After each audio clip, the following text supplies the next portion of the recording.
Okay, we're back in the owner's box here at SACKED. I'm Neil Ashton. Just some reflections, first of all, on the chat we just had with Gus Poyet. Now, Gus didn't really remember and didn't need to remember, but when I was a reporter and a younger reporter in Fleet Street, Gus was kind of at the peak of his powers, really, as a Chelsea midfielder first, and then subsequently at Tottenham. And I always remember Gus as being this incredibly energetic, enthusiastic, demanding footballer, demanding of himself, demanding of his teammates.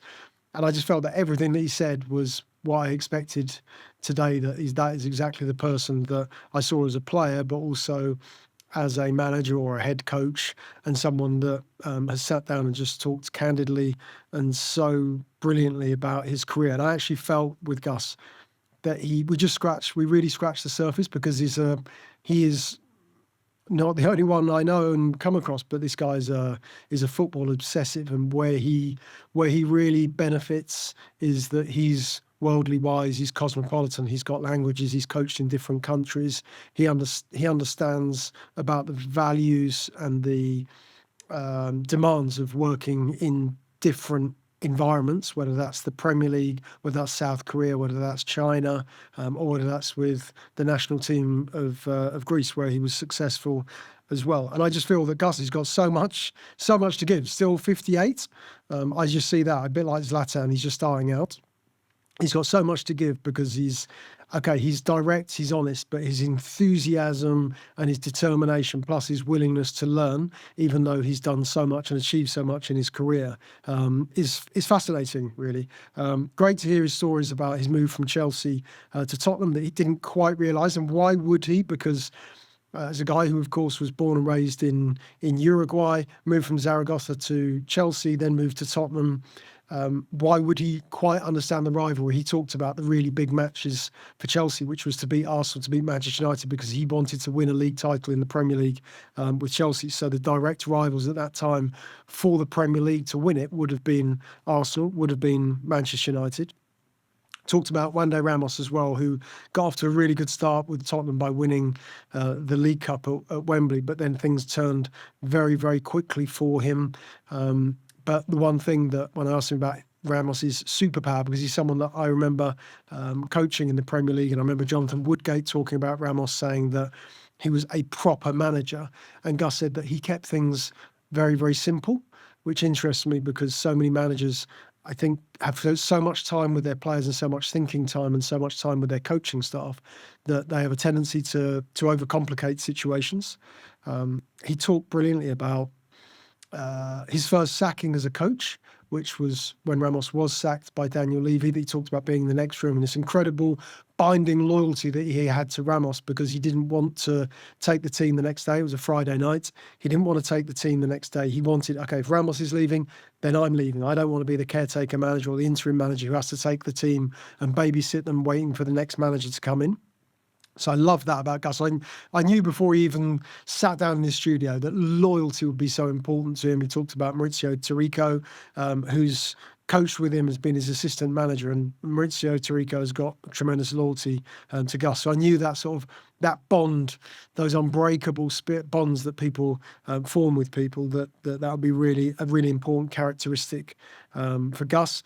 Loved talking to him about the sporting director. This is one of the reasons I want to see Gus back in the owner's box here at Crisis Club, because that friction exists at so many football clubs, and it's really, really hard. It's important that there is a little bit of creative tension, because naturally you want to try and get the best for the team. But Gus is talking about sporting directors who you are now answerable to and accountable to, that when you come off when you come off the pitch at the end of 90 minutes, whatever, win, lose or draw, that you now have to, not only you have to answer to the media, but you're now accountable to ownership, but you're also accountable to sporting directors, and who's in charge of who.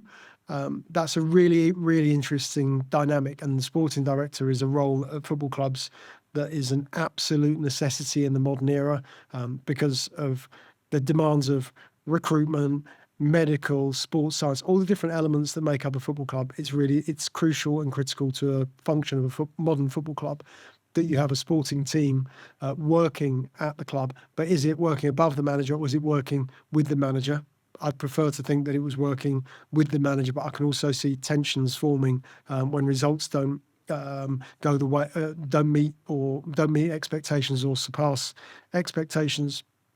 Gus also talked brilliantly, I thought, about his dismissal at Real Betis, that he made a mistake with the way that he approached. He tried to shoehorn his best players into the same team, and it just didn't work. So it didn't work to the benefit of the team, but he wanted his superstars all on the pitch at the same time.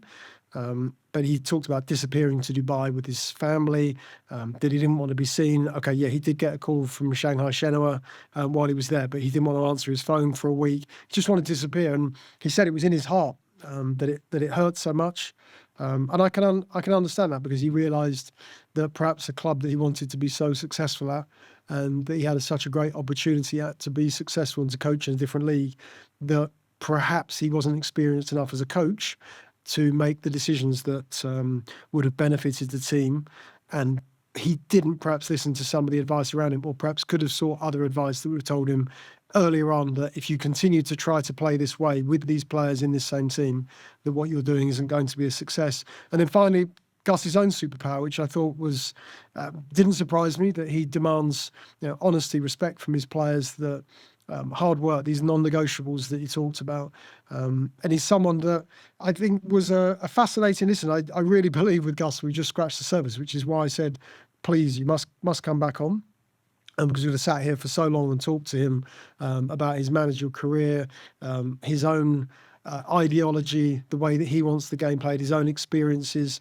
Because he's a great guy. He wants the best. He wants to win. That's the one thing that it still shines through for me with Gus Poyet. That every time I speak to him, that I know that whatever the sort of aesthetics are and however people want to play football, the one thing that Gus wants to do more than anything else is win football matches. So we'd love to see him. Really enjoyed talking to him. Very dynamic, engaging, extrovert character, very colourful, lots of personality. Love to see him back on the owner's box, and hope he enjoyed it. I think he did, and if he did, he can come back for a second interview, and hopefully we might find a way to work together in the future. Just want to reflect on our first two episodes. So let's go to the latest one, because we've got some questions from some of our viewers. Martin Keeling asks, Neil, did Steve Bruce admit more than you expected about Newcastle? No, I thought it was a really insightful and interesting conversation. And what we're trying to create here, Martin, is an environment of control, understanding, empathy, emotional intelligence, where people know, managers, journalists, sporting directors, CEOs, chairman, owner, whatever walk of life they come from, that they know that when they come into the owner's box, that they will get a fair hearing. Not to say that the fair hearing is that they change the narrative, but they get to tell us, or they can give us an order of events as they saw it or as they remember it, and it will give us a better perspective. And that's what I'm trying to do. So Steve's experiences, and I know Steve, and I've known Steve a long time, so throughout that period at Newcastle, I'm not pretending that we were on the phone every 5 minutes, but we did have some interaction during that period of time. And I got a sense at that time, nowhere near as much as I did when he was on this episode, but I got a sense of that when Steve was working at Newcastle and we were in contact, the challenges that he faced, knowing that the majority probably of Newcastle supporters didn't want him to be the Newcastle manager. Laura Bennett asked, do you think Steve feels bruised by how his career ended, and did that come across in him? I think he understands that he's accepted the fate of managers, that ultimately it's likely to end up in with the sack. Over years, he's come to appreciate the reasons why, but he speaks with real authority. It's sitting next to him in this box. I started to appreciate, and probably should have appreciated, and did appreciate, his career. But this is a guy of great standing in the game. No matter what you think of his managerial career, or do you think it's good, bad, indifferent, doesn't matter. But this is a guy of stature, importance, and real gravitas, and unquestionable career. These guys, Gus, Steve Bruce, Dave Bassett, these guys have spent their entire lives, entire working lives, if you want to call it that, in the sport. It's ingrained in them. They love it. And of course, they carry the scars and the wounds. But I think what makes a champion and what makes a great personality is, as a former sports editor of mine, Lee Clayton once said to me, Neil, and as a low point in my career is, Neil, when you fall off the bike, get back on it as quickly as possible. And I think that's probably Steve's attitude to life, certainly judging by the number of clubs that he's managed during his career. Samir Qureshi asked, why didn't you challenge Bruce harder on the criticism he got from fans? I think Steve spoke well, because I don't think he wanted to alienate himself from Newcastle. Of course, the Northeast is where he comes from. I don't suppose that he wants to start a war. He is hurt, of course, by how it ended. Not just how it ended, but how it was as well when he was manager of Newcastle. Yes, it's nice and it's good to go back over things. It can be very, very cathartic. I think it was probably a cathartic experience for Steve to come here and talk about those experiences. But I don't think he wanted to create a war. He doesn't need to. He's had a long and varied and successful career. He's had many, many different challenges, and I just don't think he felt it was necessary, and I didn't feel it necessary. We're not here to try to create, volatility and spikes in audience numbers and start a social media war between supporters. We want supporters and the audience and fans of the show to gain a greater understanding of how managers operate, how people within this sport operate, and why they make the decisions they make under massive pressure. And what was the one moment, Gareth McNulty says, what was the one moment in the Bruce interview where you thought, this is the clip? Just undoubtedly when he talked about having to call, one is having needing police protection on his home, but secondly, having to move his family away from their home in the Northeast back to their home in Cheshire, where of course Steve would have had a home, having been associated and played for Manchester United for such a long period. That really disturbed me, because I completely, of course, understand the passion of supporters and that real fervour and that intensity, because in my previous life, before I was a journalist, I was that very fan who watched my team home and away. But crossing that line where somebody fears for their safety and fears so much that they have to call the police is, there's levels and levels, isn't there? But I just feel that as an ordinary person, as a normal person would feel, that's just too much when you need to call the police. And I felt for him, and I particularly felt for his wife when he spoke about that moment. On to Dave Bassett. Dave is someone I've known for an awful long time. I reminded him just before we started this show that I've known him since 2005. When we were first introduced, and we used to live very, very close to each other. Marcus Fielden says, Neil, did you feel Dave Bassett was holding anything back? Yes, a little bit. I felt that as somebody who is 81 years of age, that naturally, as a slightly older person, perhaps more mature myself, that this is an 81-year-old person who's vulnerable, talked about issues with anxiety, that he's lost confidence, words you'd never expect Dave Bassett to say if you knew Dave Bassett when he was Wimbledon manager, Sheffield United manager. He was direct, very confrontational, bombastic approach at times. That's how people felt about him. But we have to be respectful.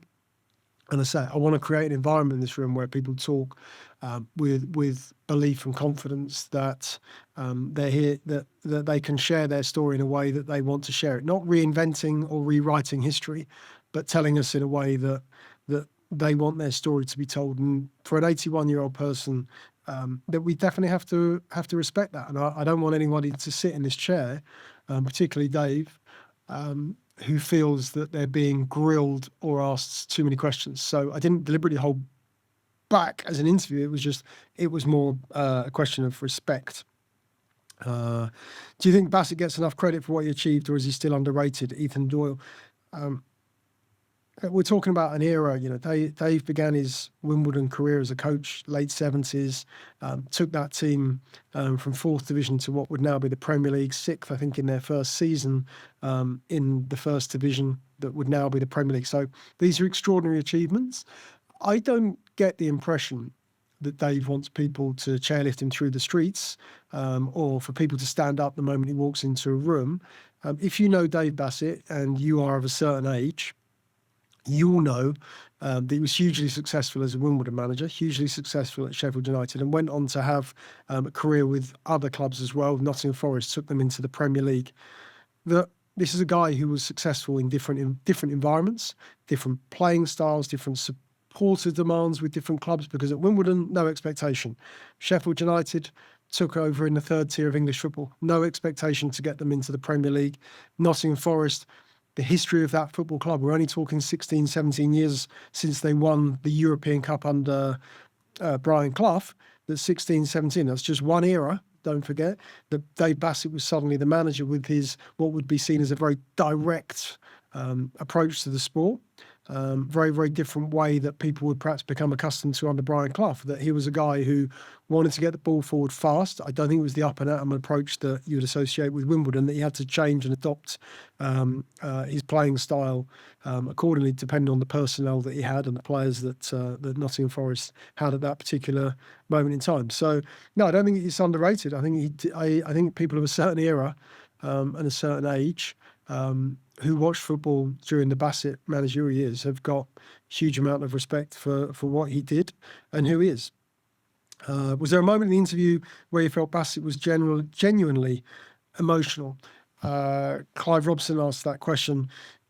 Yeah, when he said that his wife turned around to him and said, "Dave, you're not the person I married,"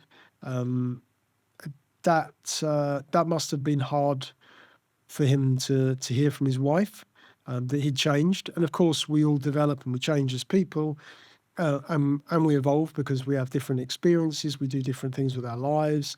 Dave had children. They moved around the country because of different jobs. And then he realised when he left his last job, which I think was Southampton around 2005, round about that period, that he wanted to spend more time with his wife because he didn't see his wife as much as he would have liked when he was a manager. He also didn't spend enough time with his children, which he cherishes. And I know, having had countless hours with him in cafes, having coffees, how much he adores his two children, his two daughters, that he didn't feel he spent enough time with them growing up because his job as a manager, but because of the anxiety that he talked about and loss of confidence for his wife, it must have hurt when his wife, it would have hurt, clearly. And I felt that was quite an emotional moment. But Dave has taken responsible steps and done the right thing, which is to seek counsel from the LMA. They've been very supportive. They put in touch with a sports psychologist who has been able to unravel a part of Dave's mind, which makes him think about, okay, what he's done, to be proud of his achievements and the success he's had during his career. And he had a very, very good career, and he's had a career that most managers and players would love to be able to look back on and say, wow, okay, I did all those things in that small amount of time that we're here, that he is perhaps more proud of what he achieved than worrying about what he didn't achieve as a manager, because he did achieve so many great things. Did Bassett surprise you in any way, good or bad? Jackie O'Connell. I loved his honesty. I'd never spoken to Dave in the way that he talked in the owner's box. So we've talked about many, many different things, and we talked about many different things on the show. But you don't always know how people react when, let's be, we've set it up as the owner's box, but we've got cameras, we've got lights. It's just TV. It's effectively a TV studio. You know what you're going to say eventually is going to come out on air. You've got people in the studio who you don't know. So he knows me and could say, and it could confide in me at any point over anything. I always said to Dave that I regard him as my football dad. Incredibly supportive to me as over the years, over the last sort of 20 years. But he's also having to talk in an environment, in a studio habitat where you've got people who are watching the show who you don't know and they don't know you, and that creates an apprehension and nervousness. But he talked about, he talked as far as he wanted to talk about his issues, and the challenges that he faces as an 81-year-old man. And I thought he spoke brilliantly. It was exactly all the stories and the way that Dave told them were exactly the way that I would expect Dave Bassett to tell them. And I admire the honesty. It's what we want. It's what we want in this room. And it was great. It was great to have him. And I thought he spoke. I mean, I don't know what we're supposed to expect of an 81-year-old man, but if we were to talk and think about an 81-year-old man, would be, this is a guy who had, it wasn't an imagination. This is a guy who's clearly lucid and has got great memories and fond memories of his time in football, and knows exactly what he achieved. So yeah, we'd love to have Dave back in. We'd love to have Steve Bruce back in one day. Gus Poyet. They all in different ways, different characters. They spoke brilliantly, and yeah, we're enjoying the series. There's much more to come. Thanks very much if you're watching Sacked Added Time, or if you're listening to Sacked Added Time, please rate, review. Like the show, tell us what you want to see. There's different ways of getting in touch. We're on WhatsApp. We've got a WhatsApp channel. We've got our own YouTube channel. Of course, we've got our own social media channels on Instagram, on X. So please get in touch with the show. Please leave reviews, and you can join our growing membership, where you can buy a golden share of Crisis Club FC through our Patreon membership scheme, which is sacked_the show. Thanks very much for listening, and we'll see you next time here on Sacked.